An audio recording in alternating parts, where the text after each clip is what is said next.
दुनिया भर में यह हलचल हो रहा है कि आखिर कौन कब आएगा और उसके आने से क्या परिणाम होगा। जी हाँ, आज हम बात करने जा रहे हैं दुनिया के अंतिम समय में होने वाली और आने वाले नबियों, पैगंबरों और ईश्वरों के विषय में और उनके होने वाले परिणामों के विषय में, क्योंकि समय और चिन्ह पूरा होते ही यह घटना शुरू होगा और इनके परिणाम अर्थात इनके जो आपसी टकराव से क्या परिणाम धरती पर होंगे इस विषय पर। जैसे इस्लाम धर्म में इमाम मेहदी का इंतजार कर रहे हैं और यहूदी धर्म में अपने भविष्यवक्ता मसीहा का इंतजार कर रहे हैं, वहीं हिंदू धर्म में जो हिंदी भाई लोग हैं वह कल्कि का इंतजार कर रहे हैं और क्रिश्चियनों में यीशु मसीह का दोबारा आगमन का इंतजार हो रहा है। तो आखिर इनमें से कौन आएगा, कौन सबसे पहले इनमें से आएगा? सबसे पहले हम बात करते हैं यहूदी धर्म के मसीहा के विषय में।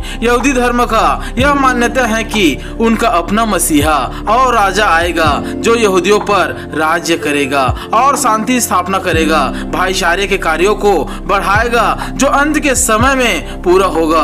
वहीं हम बात करें इस्लाम धर्म की, तो इस्लाम धर्म के अनुसार उनका अपना इमाम आएगा जिसका नाम इमाम मेहदी होगा।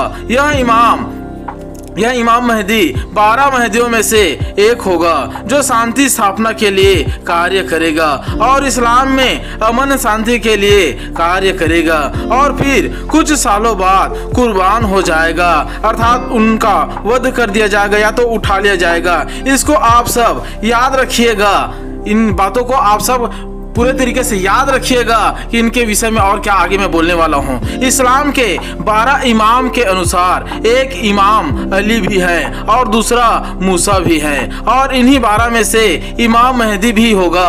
वहीं अगर हम देखें हिंदू धर्म की, तो हिंदू धर्म में नारायण जो उनके भगवान हैं और उसका नाम विष्णु भी हैं, उनके 10वें अवतार वो अंतिम अवतार होगा, उसी को कल्कि अवतार कहते हैं और वही कल्कि अवतार होगा जो मुख्य उद्देश्य से अवतरित होगा या उसको बुलाया जाएगा, अर्थात कली नामक राक्षस को मारने का उनका मुख्य उद्देश्य होगा।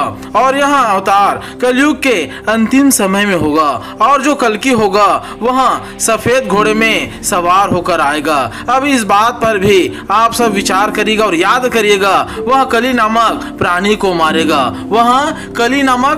को मारेगा और फिर सतयुग चालू हो जाएगा। ऐसे हिंदू ग्रंथ का मान्यता है, हिंदू धर्म के ग्रंथों की यही मान्यता है। कहीं वह कली इस्लाम के इमामों में से एक अली तो नहीं और क्रिश्चियनों का एलिया तो नहीं, क्योंकि क्रिश्चियनों अर्थात हमारे बाइबल के अनुसार 2 नबी अंतिम समय में आएंगे जो बड़े बड़े कार्य को करेंगे, जैसे बारिश को बंद करना, विपत्ति को लाना और जल को लहू बना देना। ऐसे बड़े बड़े काम करेगा जिससे पृथ्वी के अधर्मी लोग परेशान हो जाएंगे और कुछ साल बाद वे दोनों को मार डाला जाएगा। अब उसे कौन मार सकता था, यह विचार करिए, उन्हें कौन मार सकता था? कहीं वह कल्कि तो नहीं जो अथाह कुंड से निकाला जाएगा, जो सफेद घोड़े में सवार होकर आएगा। और कली अर्थात इस्लाम का इमाम और बाइबल का नबी एलिया और मूसा तो नहीं, क्योंकि हम बाइबल में जिसे नबी भविष्यवक्ता कहते हैं उसी मूसा को इस्लाम में इमाम कहते हैं और कुछ नबियों को भी इमाम कहते हैं। अब हम इस जानकारी को बाइबल के अनुसार समझने का प्रयत्न करते हैं। बाइबल में प्रकाशित वाक्य की पुस्तक में अंत में होने वाली घटनाओं का बहुत ही मुख्य वर्णन मिलता है। प्रकाशित वाक्य 6 अध्याय में जब मेमना ने अर्थात यीशु मसीह ने मुहरों में से एक को खोला, तब वह 4 प्राणियों में से एक ने जोरों बोला, आ अर्थात कम आ जा। तब उससे एक श्वेत घोड़े में सवार प्राणी आया, उसके बुलाने से अथाह कुंड से एक सफेद घोड़े में सवार प्राणी आया और उसे एक मुकुट दिया गया। उसके हाथ में धनुष तो है मगर तीर नहीं है। वह पृथ्वी पर अपना आने का प्रचार प्रसार करेगा, अर्थात जय प्राप्त करेगा, जय बटोरेगा। जो नबियों को घात करेगा वह उसके हाथों में धनुष तो है मगर तीर नहीं है। वह अर्थात वह झूठा होगा, मसीह विरोधी होगा और वह अथाह कुंड में से निकाला जाएगा। उन दोनों इमाम अर्थात नबियों के मृत्यु से लोग एक दूसरे को भेंट भेजेंगे और त्योहार मनाएंगे, मगर वह त्योहार ज्यादा दिन का नहीं रहेगा। जो अथाह कुंड से जो आएगा वह उन दोनों नबियों को अर्थात कुछ इमाम को, जो इस्लाम धर्म के अनुसार इमाम हैं, उसको मार देगा और जो बाइबल के अनुसार वो नबी हैं उसको मार देगा, क्योंकि वो दोनों को एक आप सेम तरीके से ही समझ सकते हैं। और वह पूरे तरीके से 3.5 दिन बाद जब उन दोनों को मार दिया जाएगा तो वह 3.5 दिन तक वहां पर मरा पड़ा रहेगा, उस चौराहे पर मरा पड़ा रहेगा। और उनके मर जाने से पृथ्वी के लोग बहुत ही आनंदित होंगे, मगन होंगे, एक दूसरे को मिठाई भेजेंगे, त्योहार मनाएंगे और जितने आनंद करना है वो करेंगे, क्योंकि उन लोगों को लगेगा जो हम लोगों को सताने वाला था, पूरे पृथ्वी पर उपद्रव लाने वाला था, जो हम लोगों को इतना भयंकर ताड़ना दिया, हम लोगों को पानी मिला हुआ लहू पिलाने पर मजबूर कर दिया, उन लोगों को घात कर दिया करके वो लोग आनंद मनेंगे। लेकिन उसका आनंद केवल 3.5 दिन का रहेगा, क्योंकि यह परमेश्वर उन दोनों को फिर जीवित करेगा। उनके जीवित होते ही उनके घात करने वाला और उनके जय बुलाने वाला और त्योहार मनाने वाला सब मनुष्य भयभीत हो जाएगा और पूरे तरीके से शोक और डर में कांप उठेंगे, क्योंकि उनको यह लगेगा कि हमारा भगवान ने उनको मार दिया था, लेकिन जिस नबियों को हमारा भगवान ने मारा था वह बच कैसे गया, उसको किसने बचाया, कौन उससे बड़ी और शक्ति है जो उनको उनके हाथों से बचा लिया करके। वहीं बाइबल के अनुसार अंतिम समय में 7 साल का क्लेश काल चलेगा। बाइबल में इसका वर्णन है कि 7 साल का क्लेश काल चलेगा। इन्हीं बीच में वे सब आएंगे जिसके आने की चर्चा हम कर रहे हैं। क्लेश काल लगेगी ही, जैसे क्लेश काल लगते ही मसीह विरोधियों का आना शुरू होगा। उनका आना ही को क्लेश काल बोला गया है। इसी क्लेश के बीच में धर्मियों का और मृतकों का रेप्चर होगा, अर्थात बादलों पर उठा लिया जाना। फिर धर्मियों के हट जाने से, उठ जाने से, धर्मियों के धरती पर ना रहने की वजह से धरती पर क्लेश भयंकर बढ़ जाएगा, जिनके परिणाम वह पूरे तरीके से भयंकर परिस्थितियां चालू हो जाएगी और उनको जो उसके परिवार वाले जो देखेंगे, उन लोगों को रेप्चर में उड़ते हुए जो देखेंगे, उठ जाने पर जो मसीहा उसको रेप्चर में उठाएगा, उनको उनके परिवार वाले, रिश्तेदार के लोग अपने लोगों को उठ जाते देखेंगे, अर्थात उनके गायब होने से जान लेंगे कि बाइबल की सारी बातें सत्य है करके। और वे लोग शैतान के सामने हार नहीं मानेंगे, अपने प्राणों को भी वो पूरे तरीके से दे देंगे और सीधे प्रभु के पास जाएंगे।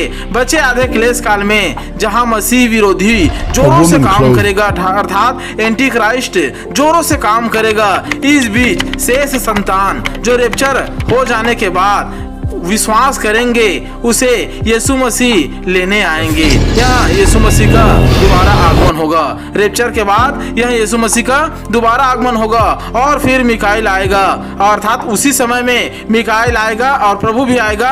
और मिकाइल क्या करेगा, वो पूरे तरीके से शैतान अर्थात अजगर के और उसके लोगों से, उनके दूतों से पूरे तरीके से लड़ेगा और उनको हराएगा और धरती पर जैसे प्रकाशित वाक्य 12 वचन में लिखा है, फिर परमेश्वर का भयंकर प्रकोप के कटोरे उंडेले जाएंगे, क्योंकि धर्मी पर पूरे धरती पर जो धर्मी लोग होंगे वो उठ जाएंगे, जो शेष संतान बचेंगे वे भी उठ जाएंगे और बचे धरती के लोग जो रेप्चर को भी देखे रहेंगे और उठा जाने को भी देखे रहेंगे, वे लोग पूरे तरीके से क्या करेंगे कि जो शैतान रहेगा उनके बातों में आ जाएंगे, डर में आ जाएंगे, क्योंकि जो दूसरे बार मसीह के आने पर लोगों को उठाए जाते हुए देखेंगे, वे वध होते हुए देखेंगे उन लोगों को, तो भयभीत हो जाएंगे और भयभीत होकर पूरे तरीके से संसार में मिल जाएंगे। जैसा संसार के लोग बोलेगा, सरकार बोलेगा, वैसा वो करना चालू कर देगा। जिस तरीके से कोरोना वायरस के समय में सबको टीका लगा करके आदेश आया, उसी प्रकार सब लोगों ने लगभग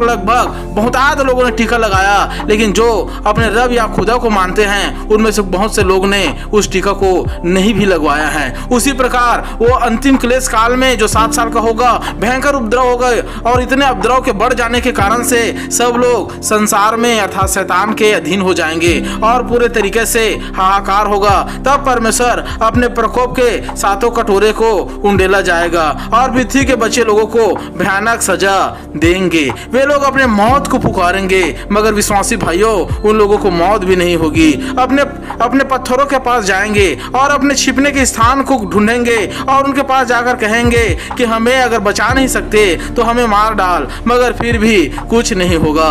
फिर 1000 वर्ष के लिए शैतान को पकड़कर जो नबियों को मारते थे, संसार को भरमाते थे, लोगों को पूरे तरीके से उकसाते थे, उसको 1000 वर्ष के लिए पकड़ा जाएगा और उसे अथाह कुंड में डाल दिया जाएगा। यह परमानेंट मृत्यु नहीं है शैतान की, उसे केवल 1000 वर्षों के लिए अथाह कुंड में फिर से वापस बांध दिया जाएगा। जिस तरीके से आज जितने भी अंधकार की शैतान है, जो बड़े बड़े शैतान हैं, उसे अथाह कुंड में परमेश्वर बांध के रखे हुए हैं। और जब जो धरती के लोग हैं, जब पूरे तरीके से परमेश्वर की आज्ञा को नहीं मानते हैं, जिसको वो पुकारते हैं, उसको उसी के द्वारा परमेश्वर बुलवा कर ताड़ना देते हैं। इस तरह हम समझते हैं कि अंत के समय में वे सब आएंगे जिनकी चर्चा हमने किए और जिनके चर्चा सारे धर्मों में, जिसके धर्मशास्त्र हैं, उन अपने अपने धर्मशास्त्रों में आने की चर्चा सबके हो रही हैं। सबके अपने अपने धर्मगुरुओं की या नबियों की या ईश्वरों की आने की चर्चा हो रही। वो सब आएंगे और सब ठीक समय में आएंगे। कोई एंटी क्राइस्ट बन के आएगा, कोई शैतान को मारने के लिए आएगा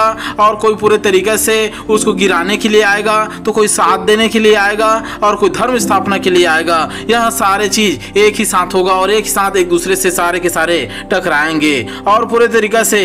इसलिए परमेश्वर कहता है कि परमेश्वर की जो बातें हैं, भेद भरी और गुड़ बातें हैं, उसे निश्चय आप समझने का प्रयत्न करें और पूरे तरीके से परमेश्वर के आज्ञाओं के अनुसार आप कार्य करें। इसलिए आप सब यह जान रखें, ज्योति भी हैं तो अंधकार भी हैं और इन दोनों को वश में करने वाला परम प्रधान परमेश्वर भी हैं। इसलिए समय रहते हुए आप परमेश्वर के अधीन आए और प्रकाशित वाक्य को समझने का प्रयत्न करें। God bless you all.